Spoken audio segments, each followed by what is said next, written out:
Coach, I want to begin with maybe an urban legend. Did you really score 413 goals in your 9-year-old season? I did. You didn't know that was coming, huh? A long time ago, and people often bring that up, but yeah, many years ago. You played hockey for a lot of years, had a lot of success, and 3 NHL games. I just mean to point that out in a sense of, like, you made it. I'm sure that you wish that number was different, but at the end of the day, like, you saw it all the way to your playing career. Yeah, a little bit. It certainly was a dream come true to play in the National Hockey League. I wasn't good enough to extend that by any means, but that's what we do when we're young and kind of impressionable young kids out in the rink in the backyard or on the ponds or whatever. Right. That's the goal, and I was fortunate to be able to get a little taste of it. At some point, did you know back then, I want to get into coaching, or I just want to continue a career in hockey, however it is? What got you from player to coach? Yeah, essentially it was stemmed from injury. Mm-hmm. I was forced to retire in 2000 with head injuries, and was hoping to get back and return to play, but after a couple of years, I didn't get cleared. But during that 2-year period, I was helping out at the University of Michigan, back where I went to school and graduated. And from that point, kind of springboarded me into this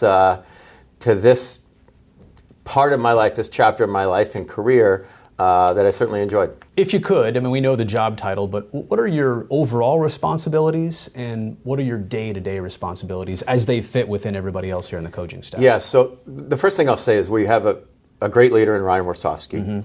Mm-hmm. Delegates extremely well, and we all feel very valued on our staff. We're a very connected staff where opinions matter, lots of discussions and lots of conversations had by all in our coaching room.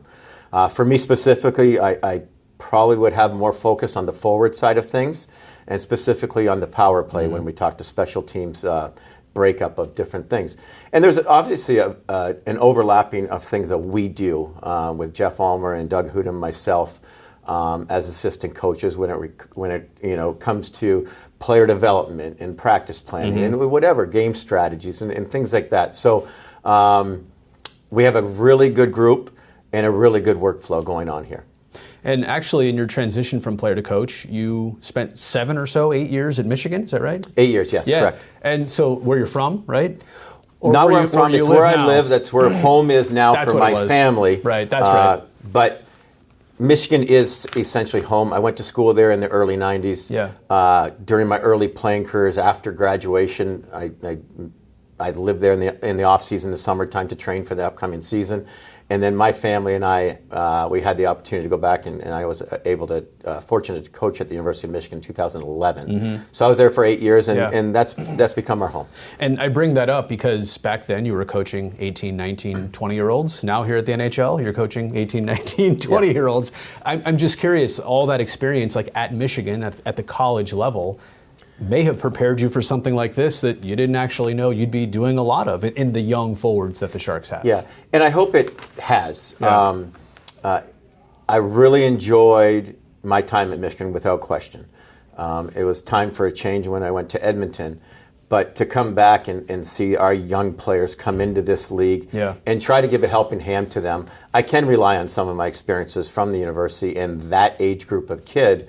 And a lot of it comes down to just great communication and having some real open dialogue and good, strong relationships that start the process of the development plan.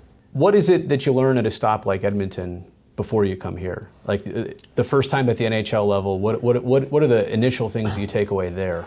Yeah, the workflow of that staff was incredible. It started with Dave Tippett and Jimmy Playfair and Glenn Gulletson, all head coaches in this league at one time or another, or currently Glenn is now in Dallas. Right. Number one, of how the inner workings of the staff works and the day-to-day workflow and the commitment and energy that they go about doing it. Two would be also now a young team that has taken the next step in the Draisaitl, McDavid, Nugent Hopkins was there a little bit longer, and seeing how they go about their profession every day was quite impressive. They're competitive, they're humble, but they're going with a purpose in everything they do. So that was something that I noticed right away and took it with me as we move along and move forward.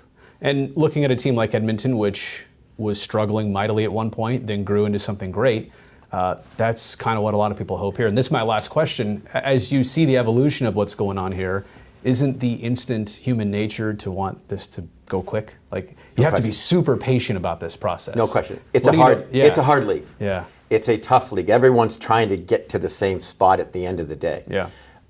So winning is difficult in this league. Players are really good in this league, and it takes time and patience. But we still got to continue to push forward. We still got to continue to grow and learn every day from everything, experiences on the ice in practice to games. Our group is a really exciting group because they are passionate, they are committed, they are a competitive group, and those are great key ingredients to propel this maybe a little quicker than some other teams. So really excited about this group we have this year. Sooner than later would be great, but again, we can all kind of see where this is going. Coach, appreciate the time. Great, thank you for having me.